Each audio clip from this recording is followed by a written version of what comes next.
Welcome to के academy. यहाँ पे थे हम नेक्स्ट क्लास प्रीवियस क्लास में। बूझो जानना चाहता है कि क्या स्पंज और हाइड्रा में भी रक्त होता है। स्पंजों और हाइड्रा जैसे जंतुओं में कोई परिसंचरण तंत्र नहीं पाया जाता है। जिस जल में वे रहते हैं वही उनके शरीर में प्रवेश करके उनके भोजन और ऑक्सीजन की आपूर्ति कर देते हैं। जब जल बाहर निकलता है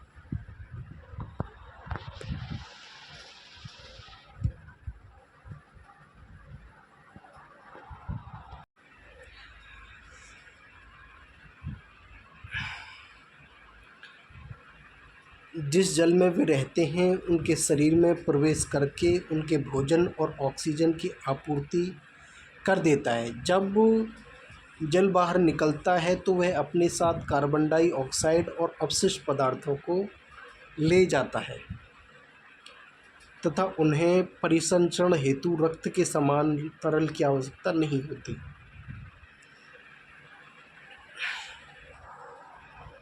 आइए अब हम शरीर द्वारा कार्बन डाइऑक्साइड के अतिरिक्त अन्य अपशिष्ट पदार्थों की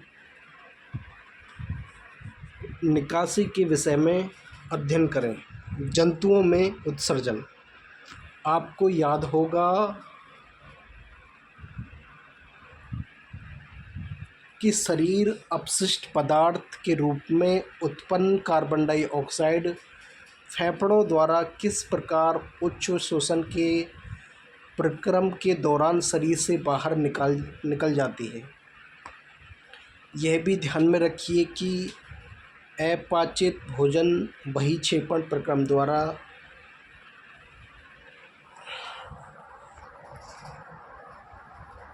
मल के रूप में शरीर से बाहर निकाल दिया जाता है। आइए अब हम यह मालूम करें कि अन्य अपशिष्ट पदार्थ शरीर द्वारा कैसे बाहर निकाले जाते हैं।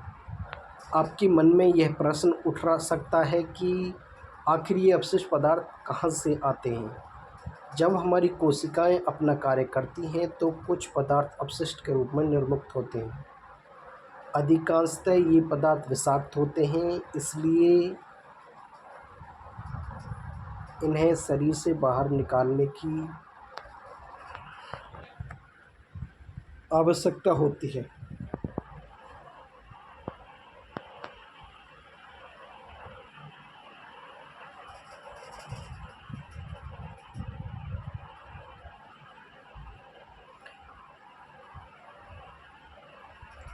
शरीर से बाहर निकालने की आवश्यकता होती है। सजीवों द्वारा कोशिकाओं में निर्मित होने वाले अपशिष्ट पदार्थों को बाहर निकालने के प्रक्रम को उत्सर्जन कहते हैं। उत्सर्जन में भाग लेने वाले सभी अंग मिलकर उत्सर्जन तंत्र बनाते हैं। मानव उत्सर्जन तंत्र रक्त में उपस्थित अपशिष्ट पदार्थों को शरीर से बाहर निकाला जाना चाहिए,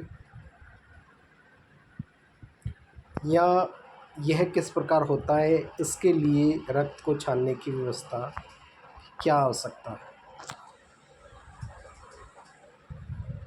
यह व्यवस्था वृक्क यानी कि गुर्दे, इंग्लिश में किडनी बोलते हैं, में उपस्थित रक्त कोशिकाओं द्वारा उपलब्ध की जाती है। जब रक्त दोनों वृक्कों में पहुंचता है तो इसमें उपयोगी और हानिकारक दोनों ही प्रकार के पदार्थ होते हैं। उपयोगी पदार्थों को रक्त में पुनः अवशोषित कर लिया जाता है। जल में घुले हुए अपशिष्ट पदार्थ मूत्र के रूप में पृथक कर लिए जाते हैं, मतलब हटा दिया जाता है। वृक्क से मूत्र वाहिनियों से होता हुआ मूत्र मूत्राशय में जाता है। मूत्र वाहिनियाँ नली के आकार की होती हैं। मूत्राशय में मूत्र संचित होता रहता है। मूत्राशय से एक पेशी नली जुड़ी होती है जिसे मूत्र मार्ग कहते हैं।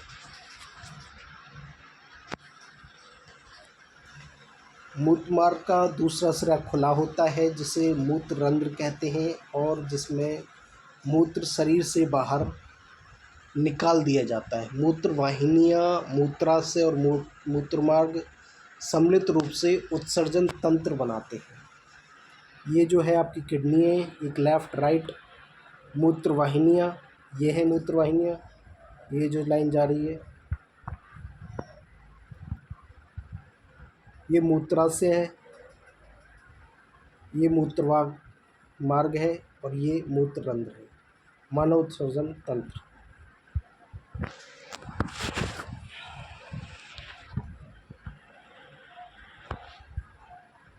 कोई वयस्क व्यक्ति सामान्यतः 24 घंटे में 1 से 1.5 लीटर मूत्र करता है। मूत्र में 95% जल, 25% यूरिया और 2.5% अन्य अवशिष्ट पदार्थ उत्पाद होते हैं। कोई वयस्क व्यक्ति सामान्यतः 24 घंटे में 1 से 1.5 लीटर मूत्र करता है। यहाँ से कम यह हम सभी का अनुभव है कि गर्मियों में हमें पसीना यानी कि स्वेद आता है। स्वेद में जल और लवण होते हैं यानी कि पसीने में। बूझों ने देखा कि गर्मियों के दिनों में प्रायः पसीने के कारण कपड़ों में सफ़ेद धब्बे दिखाई देते हैं, विशेषकर उन स्थानों में जहाँ अधिक पसीना आता है। वे धब्बे पसीने में उपस्थित लवणों के कारण बनते हैं। क्या स्वेद या पसीना आने का कोई विशेष प्रयोजन होता है? हम जानते हैं कि मिट्टी से बने घड़ों में रखा पानी ठंडा हो जाता है। इसका कारण यह है कि घड़ों के छिद्रों से रिसकर पानी उनकी बाहरी सतहों पर आ जाता है। जब यह पानी वाष्पित होता है तो घड़े में बचा शेष पानी ठंडा हो जाता है। ठीक उसी प्रकार पसीना भी हमें हमारे शरीर को ठंडा बनाए रखने में सहायता करता है। कभी कभी किसी व्यक्ति के वृक्क यानी कि किडनी काम करना बंद कर देती है। ऐसा किसी संक्रमण अथवा चोट के कारण हो सकता है। वृक्क के अक्रिय हो जाने की स्थिति में रक्त में अवशिष्ट पदार्थों की मात्रा बढ़ जाती है। ऐसे व्यक्तियों की अधिक दिनों तक जीवित रहने की संभावना कम हो जाती है।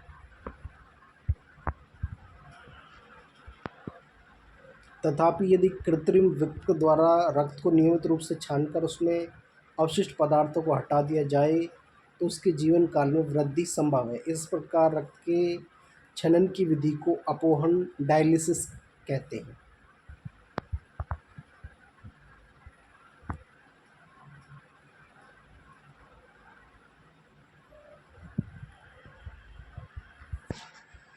पहली जानना चाहती है कि क्या अन्य जंतु भी मूत्र करते हैं? जंतुओं के शरीर से अपशिष्ट रसायनों के निष्कासन की विधि जल की उपलब्धता पर निर्भर करती है। मछली जैसे जलीय जंतु के अपशिष्ट पदार्थों को अमोनिया के रूप में उत्सर्जित करते हैं, जो सीधे जल में घुल जाती है। पक्षी, छिपकली, सर्प जैसे कुछ जंतु अपने शरीर से अपशिष्ट पदार्थों का उत्सर्जन अर्धघन सेमी सॉलिड पदार्थ के रूप में करते हैं, जो मुख्यतः श्वेत यानी सफ़ेद रंग का यौगिक यूरिया अम्ल होता है। मानव द्वारा उत्सर्जित अपशिष्ट पदार्थ में यूरिया प्रमुख है। पादपों में पदार्थों का परिवहन।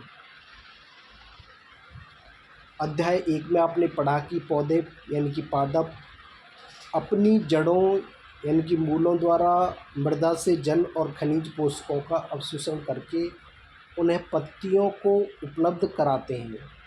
पत्तियां जल तथा कार्बन डाइऑक्साइड का उपयोग कर प्रकाश संश्लेषण के प्रक्रम द्वारा पौधों के लिए भोजन बनाती है। अध्याय 6 में आपने यह भी पढ़ा कि सभी जीवों का भोजन उनके लिए ऊर्जा का स्रोत होता है तथा जीव की प्रत्येक कोशिका में ग्लूकोज का विखंडन होने से ऊर्जा निर्मुक्त होती है। कोशिकाएं कोशिकाएं इस विखंडन होने से शरीर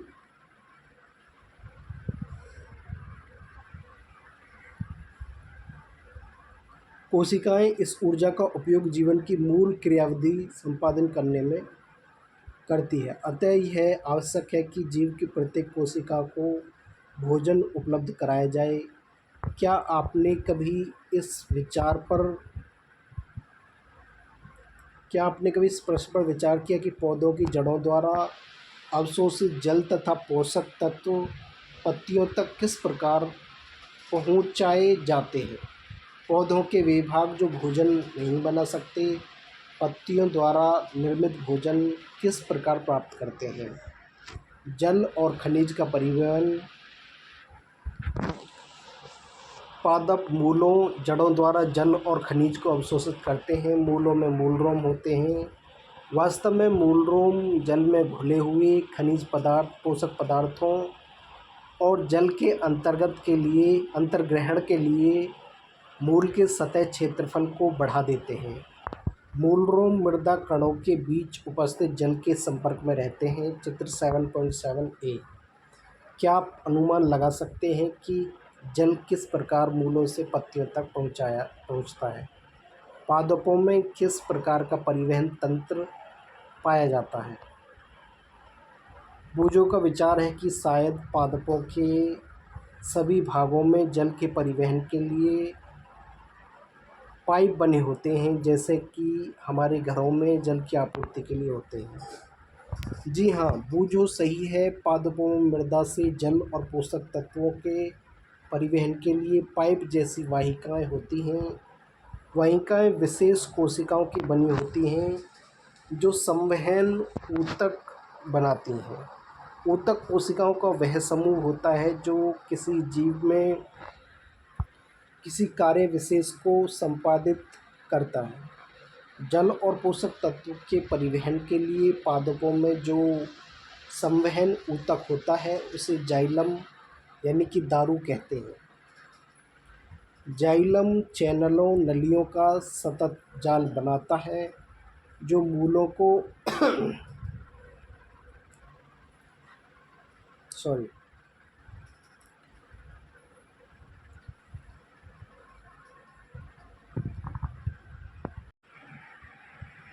जाइलम चैनलों यानी कि नलियों का सतत जाल बनाता है जो मूलों को तने और शाखाओं के माध्यम से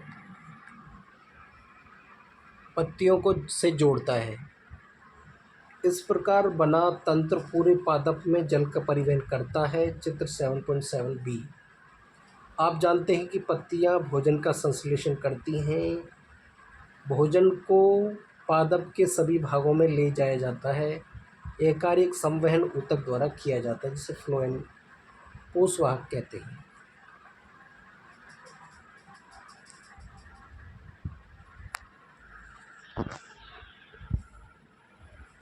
मूल रोम है ये जाइलम दारू छोटे छोटे से हैं। जल और खनिजों का परिवहन मूल के एक भाग में, बी किसी वृक्ष में।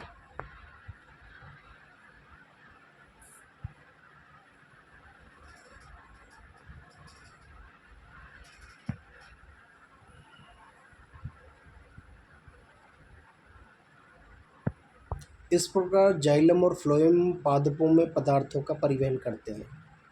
पहेली ने देखा कि उसकी माँ यदि भिंडी और अन्य सब्जियां सूख गई हों तो वे उन्हें कुछ देर के लिए जल में डुबो देती है। वह जानना चाहती है कि उनमें जल कैसे प्रवेश करता है। क्रियाकलाप 7.3। हमें इस क्रियाकलाप के लिए एक कांच का गिलास, पानी, लाल स्याही व एक कोमल शाखीय पौधे की टहनी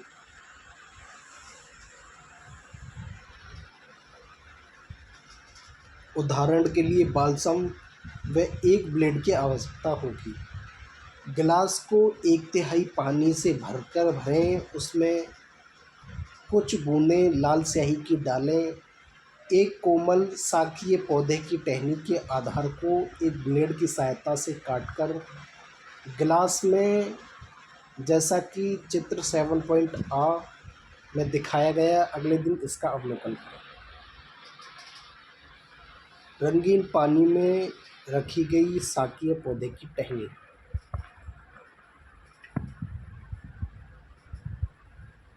पानी तने में ऊपर को चढ़ता है। तने की अनुप्रस्थ काट जो लाल रंग के बिंदु प्रदर्शित करती है।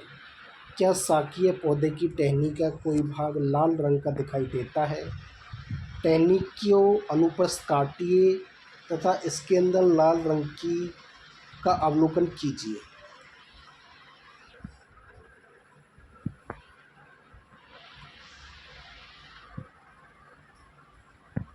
चित्र 7.8आ बा और सा। ये वाष्पोत्सर्जन। कक्षा 6 में आपने पढ़ा कि पादप वाष्पोत्सर्जन के प्रक्रम द्वारा बहुत अधिक जल निर्मुक्त करते हैं। पादप मृदा से खनिज पोषक तत्व और जल अवशोषित करते हैं। अवशोषित किया गया सारा जल पादप द्वारा उपयोग नहीं किया जाता है। पत्तियों की सतह पर उपस्थित रंध्रों से वाष्पोत्सर्जन के प्रक्रम द्वारा जल वाष्पित हो जाता है। पत्तियों से जल के वाष्पन से चूषण अभिकर्षक यानी कि खिंचाव विकसित हो जाता है। यह वैसे ही है जैसे आप स्ट्रॉ से जल का चूषण करते हैं। विशाल वृक्षों में बहुत अधिक ऊंचाई तक जल का अभिकर्षण यानी कि खिंचाव इसी प्रकार होता है।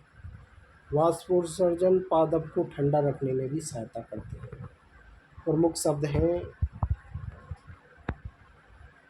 धमनी, रक्त, रक्तवाहिनी, कोशिका परिसंचरण तंत्र, डायलिसिस यानी कि अपोहन, उत्सर्जन तंत्र, हीमोग्लोबिन, हृदय स्पंदन, वृक्क, गुर्दा यानी कि किडनी, फ्लोएम पोषवाहक, प्लाज्मा, पट्टिकाणु, नाड़ी स्पंदन, लाल कोशिकाएं, मूलरोम, स्टेथोस्कोप, पसीना, स्वेद ऊतक, मूत्रवाहिनी, मूत्रमार्ग, यूरिक अम्ल, मूत्राशय, स्राव और श्वेत रक्त कोशिका, जाइलम यानी कि दारू।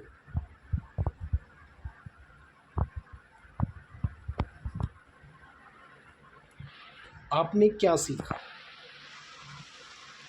अधिकांश जंतुओं में शरीर में प्रवाहित होने वाला रक्त शरीर की विभिन्न कोशिकाओं को भोजन और ऑक्सीजन का वितरण करता है।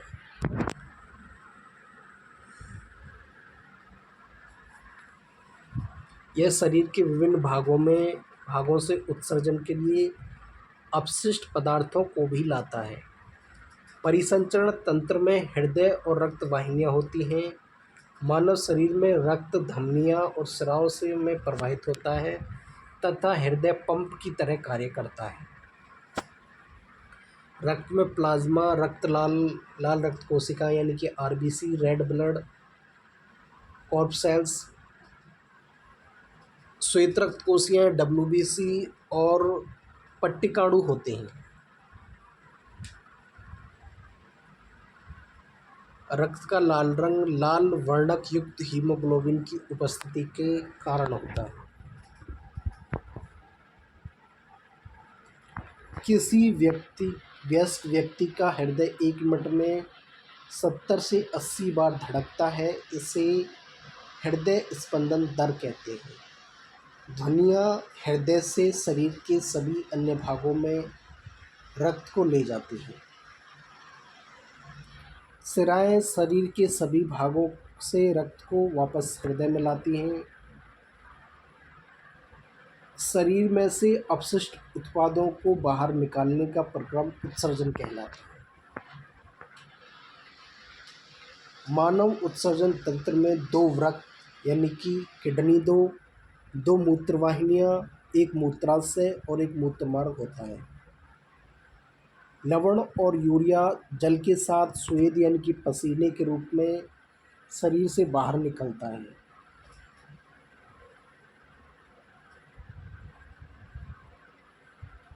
निकाल दिए जाते हैं। मछली अपशिष्ट पदार्थ के रूप में अमोनिया उत्सर्जित करती है जो जल में घुल जाती है।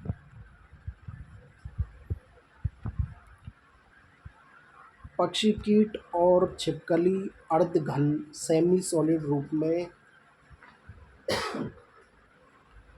यूरिक अम्ल का उत्सर्जन करते हैं। पादप मूलों द्वारा जल और पोषक तत्व मृदा से अवशोषित होते हैं।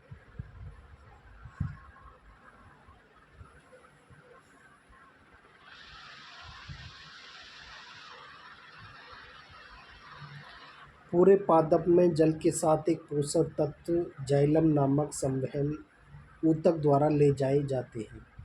पादप के विभिन्न भागों में भोजन का परिवहन फ्लोएम नामक संवहन ऊतक के द्वारा होता है।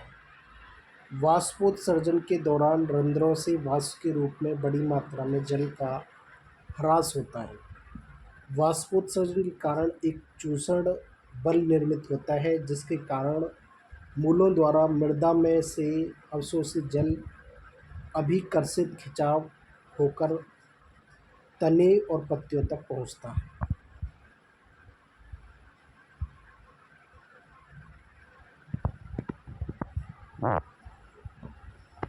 अब इसमें क्वेश्चन दे रखे हैं, अभ्यास मिलान दे रखे हैं, रिक्त स्थानों की पूर्ति करें,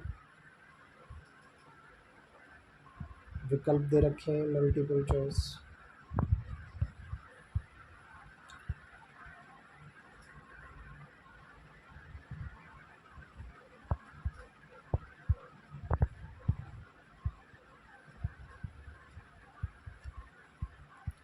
क्या आप जानते हैं रक्त का कोई विकल्प नहीं है। यदि किसी व्यक्ति को शल्य क्रिया अथवा चोट लगने से रक्त की हानि होती है अथवा यदि उनके शरीर में पर्याप्त रक्त नहीं बनता है तो इसकी आपूर्ति करने का मात्र एक ही तरीका है, रक्तदान करने वाले व्यक्तियों द्वारा दिए गए रक्त का दान। रक्त की सामान्यतः आपूर्ति कम होती है।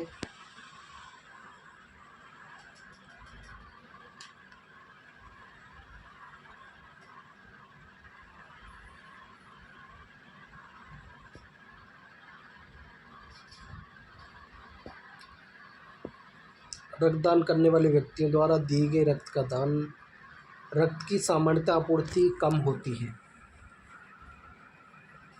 क्योंकि बहुत कम व्यक्ति स्वेच्छा से रक्तदान करते हैं। यद्यपि रक्तदान करने से दाता की काम करने की शक्ति कम नहीं होती और न ही इससे उसके स्वास्थ्य पर कोई दुष्प्रभाव पड़ता है। तो ये था आज। Thank you for watching this video. Please like and subscribe.